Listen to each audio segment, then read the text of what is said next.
અમદાવાદના GMERS college દ્વારા MBBSના અભ્યાસ ફીમાં વધારો અટકાવવા માટે NSUIની ઉગ્ર રજૂઆત. કોલેજના ડીને કહ્યું, મારા હાથમાં કશું નથી. 28મી જૂને રાજ્ય સરકારે Gujarat medical education and research society સંચાલિત 13 મેડિકલ કોલેજની ફીસમાં વધારો કરી દેતા અમદાવાદ સહિત રાજ્યના મોટાભાગના જિલ્લાઓમાં NSUI દ્વારા કોલેજના ડીનને ફી વધારો પાછો ખેંચવા માટે લિખિતમાં આવેદનપત્ર આપીને ઉગ્ર રજૂઆત કરવામાં આવી હતી.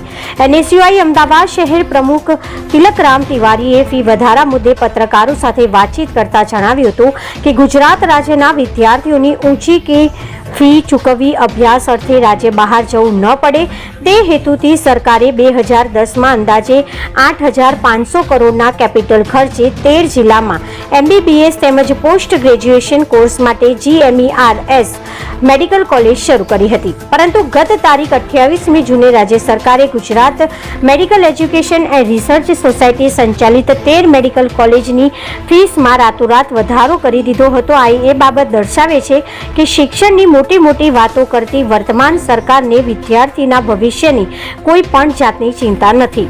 આ ફી વધારામાં GMERS મેડિકલ કોલેજના સરકારી કોટાની વાર્ષિક ફીસ 3.30 લાખથી વધારીને 5.50 લાખ કરી, જ્યારે મેનેજમેન્ટ કોટાની વાર્ષિક ફીસ 9.75 લાખથી વધારીને 17 લાખ કરી હતી. તેમજ NRI કોટાની વાર્ષિક ફી $22,000 થી વધારી $25,000 તોતિંગ વધારો અચાનક કરવામાં આવ્યો છે. અહેવાલ ઇમરાન કુરેશી, અમદાવાદ. આજે GMER કોલેજમાં અમે ઘેરાવ કરવા અને વિરોધ કરવા આવ્યા છે.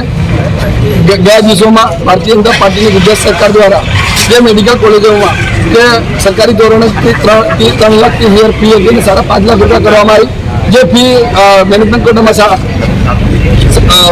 9,75,000 17 લાખ રૂપિયા કરવામાં આવી. એનો વિરોધ છે અને આ ગુજરાતની અંદર પહેલાં શિક્ષા એટલે સરસ્વતીના મુદ્દે જોવામાં આવતું હતું. ત્યારથી જ અડધી અંદર પાર્ટી સરકારમાં આવી છે. છેલ્લા 30 વર્ષથી શિક્ષણનું સ્તર વધતું જાય છે. મને શિક્ષા સરસ્વતીને પ્રમાણે નહીં રાખતું. આ લોકો શિક્ષાનો વેપાર કરે છે અને સરસ્વતીનો વેપાર કરતો નજર આવે છે.